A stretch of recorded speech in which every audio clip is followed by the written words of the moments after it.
Nangs Reborn.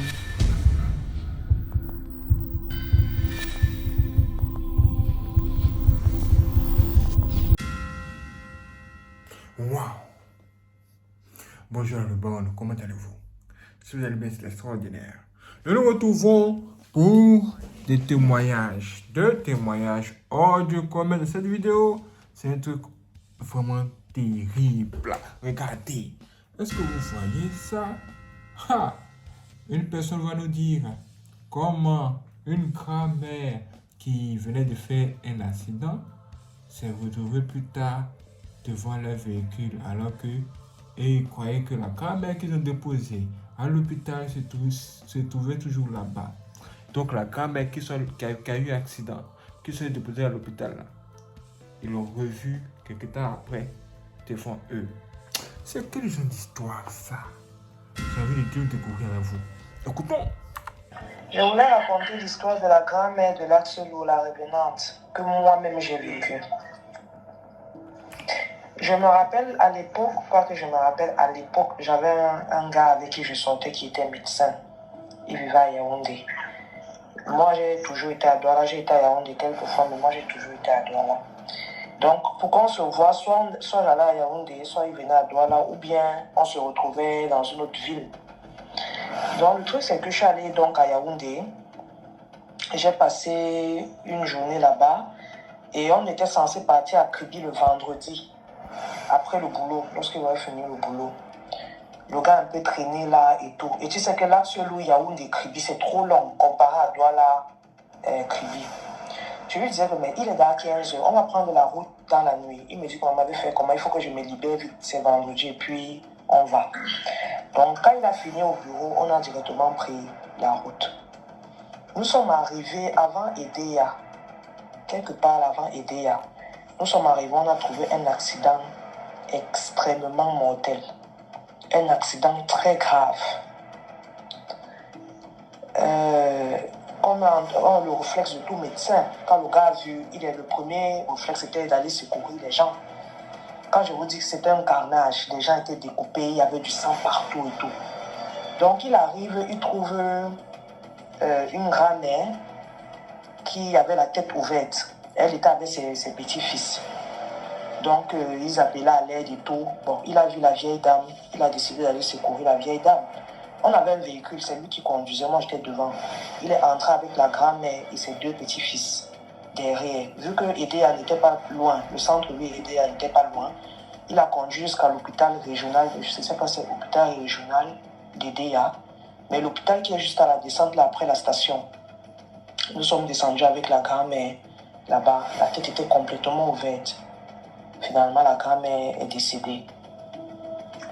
Le gars, il était un peu déçu et tout ça. Bon, moi, je lui ai dit qu'on va faire comment. Elle est partie, tu as essayé. Tu as voulu faire ton travail, ça n'a pas marché. On va faire comment? On continue notre route. C'est comme ça qu'on ressort. On part donc sur l'axe de Kribi. Autour de 20 heures, on a commencé à voir le brouillard sur la route. On voit le brouillard. Il dit que mais comment il y a un brouillard terrible comme ça? Je ne parviens pas à bien voir sur la route, je ne vois pas. Après un moment donné, le gars freine. Il freine, il nous envoie au champ. On entre seulement en course, on va taper l'arbre. Je lui dis que c'est quoi? Il me dit, tu n'as pas vu, dis voir quoi? Il me dit que la grand-mère qu'on a amenée à l'hôpital tout à l'heure, la celle que j'ai vue sur la route, avait le même cabas, la tête ouverte et le sang qui coulait sur le front. Je lui dis que c'est la magie. Moi, je n'ai rien vu. Il me dit que moi, j'ai vu la grand-mère là tout de suite. Elle était sur la route. Je dis qu'elle faisait comme elle te regardait. Il dit qu'elle avait la tête baissée et il voyait la chair comme tout à l'heure là, nette comme elle était là, comme on l'a déposée à l'hôpital là. Le gars a dit que mais on commande l'histoire sur comment la voiture au champ. On a tapé l'arbre, on fait comment pour arriver à Kribi. Je lui ai dit que papa, là où je suis là, j'aime d'avoir envie de faire pipi sur moi là. L'histoire que tu m'as racontée, elle ne peut pas rester dans la bourse. Donc même s'il faut qu'on fasse l'autostop, même si c'est sur le camion, on va monter aujourd'hui. On va arriver à Kribi. Je ne suis plus moi là. C'est comme ça qu'on a fait l'autostop. On a vu une voiture qui portait les légumes. On lui a dit que papa, même si c'est combien, porte-nous. On va à Kribi. C'est comme ça qu'on arrive à Kribi. J'avais moi rasé les poils pourris. Et par contre, moi, je suis avec mon gars attribué. Le gars, les yeux se levaient même plus. Tellement. Le gars était traumatisé. Le gars était traumatisé. Comme ça que moi, c'est une leçon de vie. Les accidents que vous voyez souvent en route là, vous savez que moi, chaque histoire que je raconte a une histoire derrière. Les accidents une leçon, je veux dire. Les accidents que vous voyez souvent en route, quand vous vous arrêtez pour secourir les gens, rassurez-vous que vous êtes d'abord blindé et que vous-même vous êtes prêt. Parce que la majorité des personnes qui sont là, c'est les sorciers. La grand elle a regardé le bon cœur. Mon gars là, avait voulu la soutenir. C'est même plus mon gars, c'est mon ex. C'est une fois qui disait ça. Le gars a voulu soutenir la grand-mère. Maintenant, on est venu porter notre malchance. Son but c'était de nous amener. Qui sait, peut-être que si on partait connu le tout là-bas, on mourrait. Elle allait se réveiller là-bas dans la morgue. Vous avez entendu ça? Vous avez entendu ça? Donc, la grand-mère a fait un accident. Et elle comptait se régénérer à partir du sang frais des gens qui sont venus l'aider. Hein? Sérieux? Est-ce que c'est de la blague cette histoire? C'est étrange. C'est vraiment trop étrange. Mais ce sont des choses qui sont quand même réelles. Hein. Oui, ce sont des choses qui sont réelles.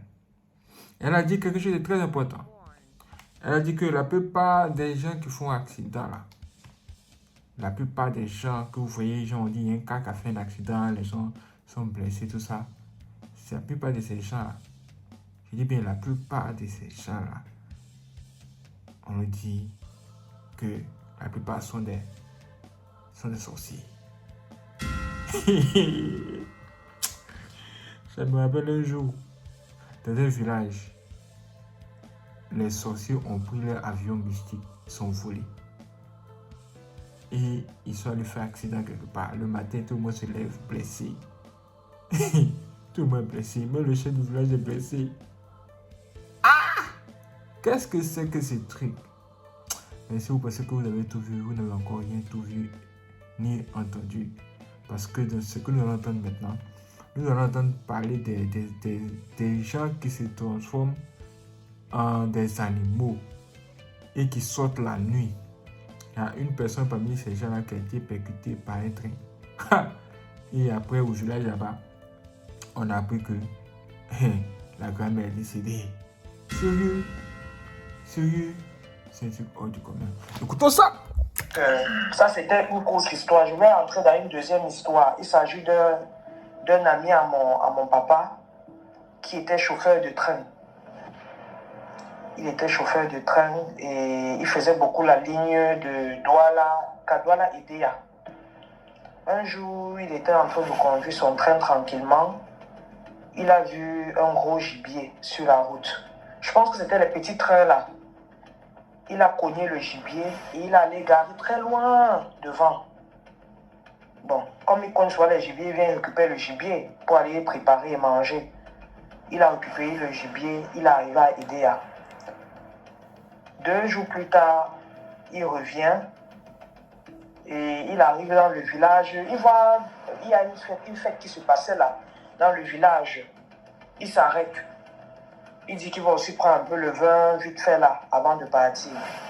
Il demande aux gens du village que, mais qu'est-ce qu'il y a ici? On dit que non, c'est la population, une grand-mère qui a été cognée par un train tard dans la nuit, il y a 2 jours. En fait, le gibier là, c'était la grand-mère là.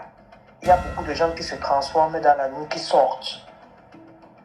Ils ont leur totem. Moi, je connais des gens qui ont le totem du lion, d'autres ont le totem du singe, d'autres ont le totem de rat.